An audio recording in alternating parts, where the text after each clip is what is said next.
큰 건물이 모여가지고 도시를 만들면 어떻게 되는 거냐? 원래 도시는 건물이 있고 거기 거리가 있고 뭐 그런 식으로 뭐 광장이 있고 그런 관계망이 존재했단 말이에요. 큰 건물은 그런 관계망이 존재할 수가 없어. 왜냐면 건물이 너무 커. 하이퍼 스펜더럴.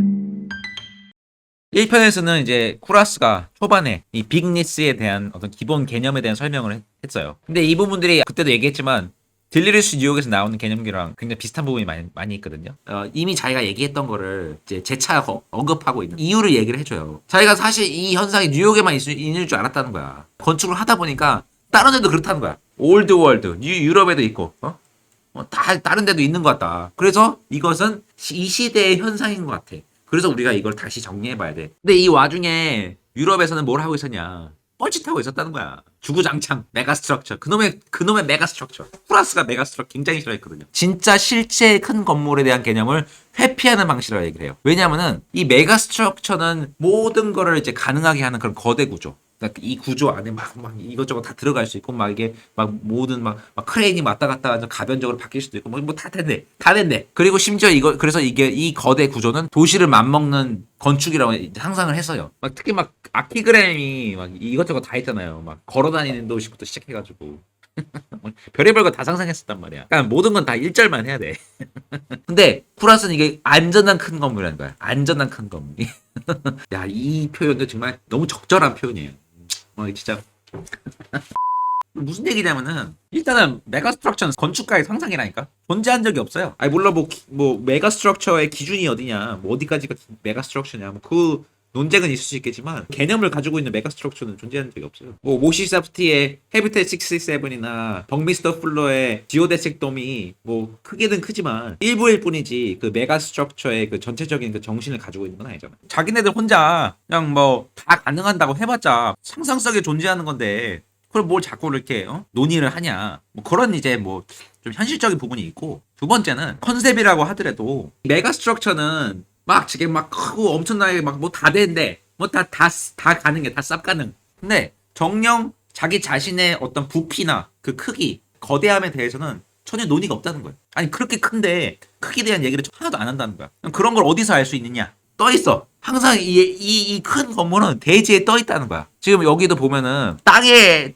있는 게 아니고 이게 항상 이렇게 막 떠 있잖아요. 이것도 막 보면 대부분 떠 있고. 그러니까 큰데 안 큰 거야. 그러니까 자기의 크기와 부피를 좀 이렇게 회피하려고 하는 경향이 존재한다는 거야. 왜냐면 이 거대한 게 땅을 만지질 않으니까 사실상 사라지는 거랑 마찬가지잖아요. 개념적으로 봤을 때. 그러니까 쿠라스는 이거는 안전한 큰 건물이라는 거야.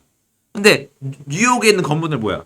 땅에 빡 있잖아. 그래가지고 팍 올라가고, 심지어 막 너무 부피가 크니까 일조권이 없어지고 막 그러니까 막 테라스층까지 막 하고, 그런 어떤 자기 크기에 대한 인식이 존재하는 건물이라는 거죠. 메가스트럭처랑은 달리. 그러니까 그거에 비해서 이렇게 뭐 다 가능하다고 한다고 쳐도 아니 그 크기 자체에 대해서 전혀 논의가 없고 그걸 오히려 회피하려고 하는 그런 경향이 보이는데, 그러니까 자기의 부피에 대해서 인식을 최대한 안 하려고 한다는 거예요. 그러니까 이 상상들은 굉장히 안전하다는 거야. 회피한다는 거야. 큰 건물들을 다루면서도 사실상 그걸 회피하는 거다. 쿠라스가 얘기하는 그나마 나은 건물이 요거다.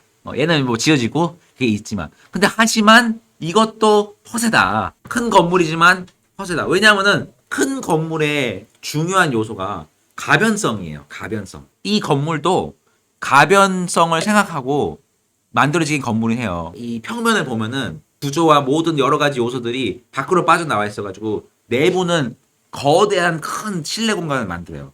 근데 오히려 그 거대한 공간 때문에 그 자체가 되게 운영적으로 어렵대요. 가변성을 고려하고 만든 건물이긴 하지만 가변성이 사실 없는 건물인 거예요. 쿠라스 입장에서는. 공간만 넓지 사용성이 너무 떨어진다는 거야. 큰 건물이지만 사실상 그 충족을 못하는 건물이라는 거야.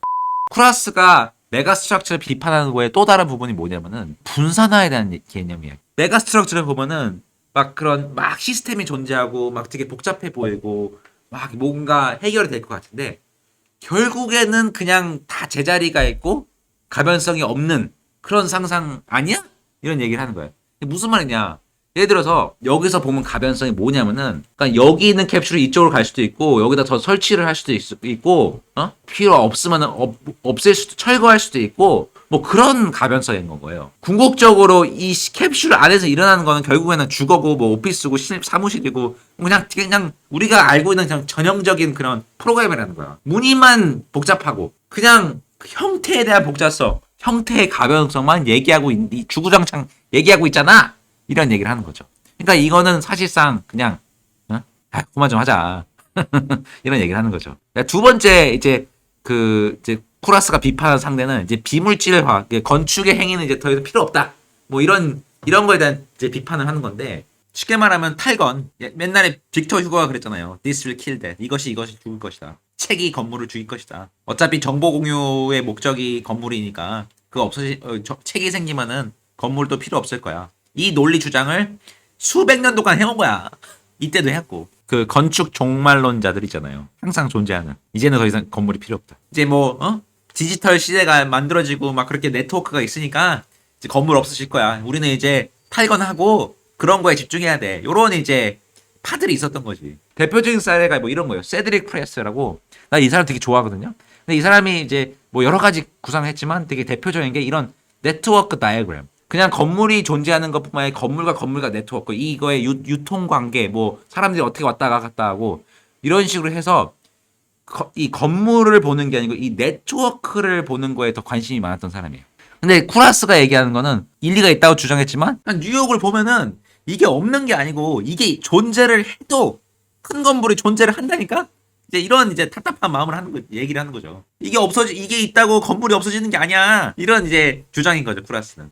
그러니까 정리를 해보자면은 쿠라스는 아니 큰 건물들이 이렇게 막 생겨날 시점에 즉 우리가 실물을 가장 다뤄야 될 시기에 아니 다 탈실물을 하고 있는 거야. 막 누구는 상상적으로 가지고 누구는 진짜로 비물질을 하자 그러고 이게 얼마나 모순적이냐 이런 얘기를 하는 거죠. 뭐 하는 거야 니들? 뭐 하는 거야? 그래서 나는 이거에 대해서 주장을 하는 거야. 라는 얘기를 하는 거죠. The absence of theory bigness. 이거 없으니 이게 지 맘대로 만들어지는 거 아니냐. 의식 없이. 그러니까 이것이 우리의 건축의 아킬레스건이 될 것이다. 이러다 다 죽는다. 뻘짓하지 말고 큰 빌딩 이거 봐야 된다니까. 니네들 메가 스트럭처, 뭐 비물질 안 될 거야 아마. 이런 얘기를 하는 거죠.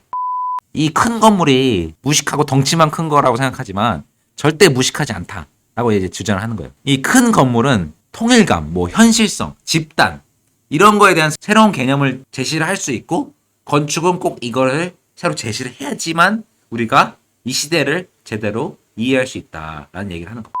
큰 건물은 너무 거대하니까 건축가가 다 통제를 할 수가 없는 거예요. 이게 무슨 말이냐면은 건물을 하나 지을 때 너무 당연하지만 건축가가 다 하는 게 아니잖아요. 구조사도 들어가고 뭐 공조기계사도 들어가고 뭐 여러 가지 컨설턴트가 존재하잖아요. 더 큰 건물은 그런 것들이 더 복잡하니까 더 많은 역할들이 필요합니다. 건축가가 유일무이한 창조자라고 우리가 생각을 했다면은 이제 큰 건물은 너무 거대해서 건축가는 조율자일 뿐이지 그런 역할을 할 수가 없는 거예요. 건축계에 이거를 비관적으로 생각하는 사람도 존재해요. 하지만 쿠라스는 이걸 뭐라고 하냐면 오히려 이 큰 건물은 전략적으로 건축의 영역을 명확하게 한다는 얘기예요. 그러니까 나머지 그냥 다 줘. 뭐해서 기계 공조 니네들이 해. 그러니까 우리는 이 영역을 되게 명확하게 할게. 이런 얘기를 할 수 있다는 거죠. 통합주의라는 얘기 있었잖아요, 아까. 메가 스트럭처는 결국엔 통합주의의 고집에서 나온 거라 볼 수 있거든요. 왜냐하면 건축가가 모든 거를 다 이렇게 지정해가지고 여기 들어가 저기 들어가 이렇게 만들 수도 있고 다 그걸 컨트롤하려고 하죠. 근데 큰 건물은 그런 것을 안 한다는 거예요. 그래서 큰 건물은 건축가의 어떤 그런 통제적인 그런 고집에 우리를 해방시킬 수 있는 건물로 여길 수 있다는 얘기를 하는 겁니다.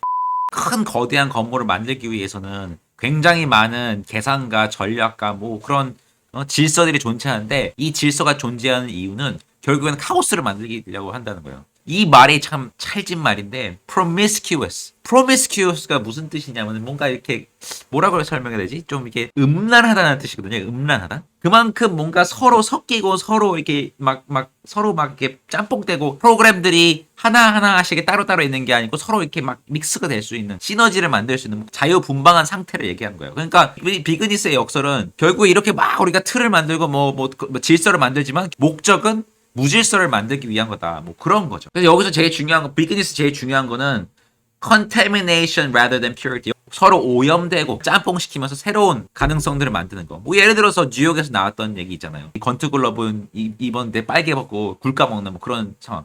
그것이 가능했었던 이유는 한 층 안에서 같이 이렇게 존재하니까 그런 우리가 상상도 해보지 못한 상황들을 우리가 이제 볼 수 있다는 거죠.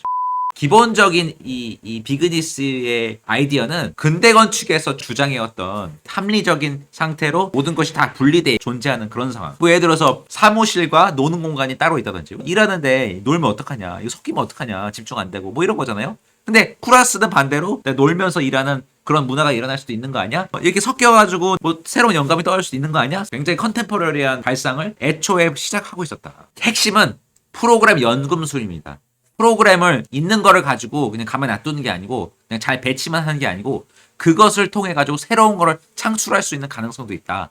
그것은 우리가 큰 건물에 살 수 있다. 근데 사람들이 그렇게 생각할 수 있잖아요. 막 다 섞어버리면은 이거 다 통제 불능이 되는 거 아니냐. 막 섞는 게 아니다. 잘 섞는다.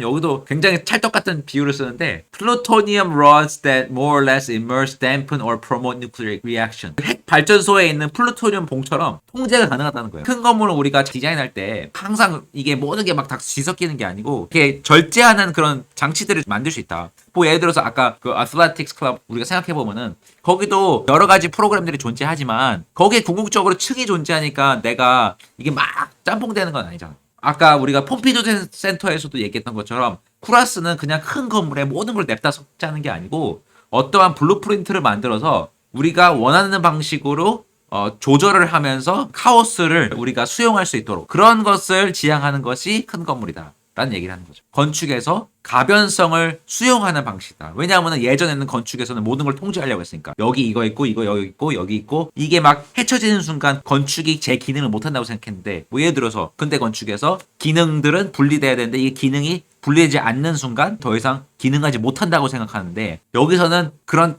통제하려고 하는 그런 근대 건축의 습관에서 해방시킨다는 거죠. Zones will be left out, free from architecture.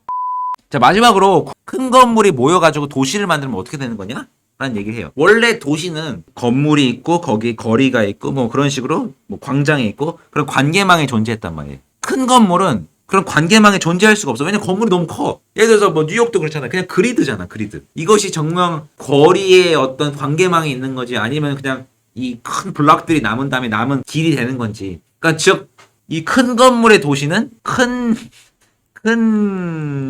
도시는 건물이 남은 공간이 아니야? 라는 얘기를 하는 거죠. 옛날에는 건물이 이렇게 모이면은 도시인 줄 알았는데 보니까 아니 이 큰 건물은 도시만큼 복잡할 수가 있네? 그리고 내부는 도시만큼 복잡하고 더 매력적이고 심지어 나아가서는 도시보다 더 도시적일 수도 있지 않을까? 라는 상상을 하는 겁니다. 그러면 이러한 양상을 띌 때 우리는 도시는 어떻게 생각해야 되는 거지? 라는 이제 문제 제기를 하는 거죠. 이제부터 우리는 진짜로 도시와 건축과의 관계를 다시 생각해 봐야 돼. 도시와 건축이 아니고 도시 대건축이 될 수도 있어. 주변 맥락과 상관없이 만들어질 수 있고 잘 있을 수 있으니까 두바이에 줘도 되고 중국에 줘도 되고 한국에 줘도 되고 미국에 줘도 되고 근데 전 세계 어디든 지어줘도 상관이 없잖아. 그러니까 이거야말로 진짜로 어디다 지어질 수 있는 인터내셔널 스타일 아니냐. It does not take its inspiration from its givens too often squeezed from last drop of meaning. 그러니까 큰 건물은 자기 스스로 자립갱생하는 그런 건물이라는 거야.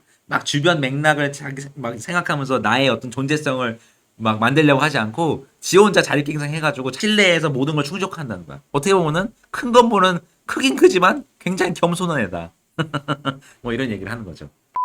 마지막으로 이제 쿠라스는 얘기를 해요. 그러니까 큰 건물이 모든 걸 다 파괴하고 우리가 알고 있는 뭐 그런 걸 다 막 종말인 것 같지만 아니야. 항상 쿠라스는 이런 식으로 이제 약 올리죠. 그냥 우리가 아는 전통적인 건축이 끝나는 거지 새로운 건축 만들어질 수 있어. 그런 얘기를 해요. 자, 그러면은 쿠라스가 비그니스를 어떻게 적용했느냐. 대표적인 사례들이 있어요.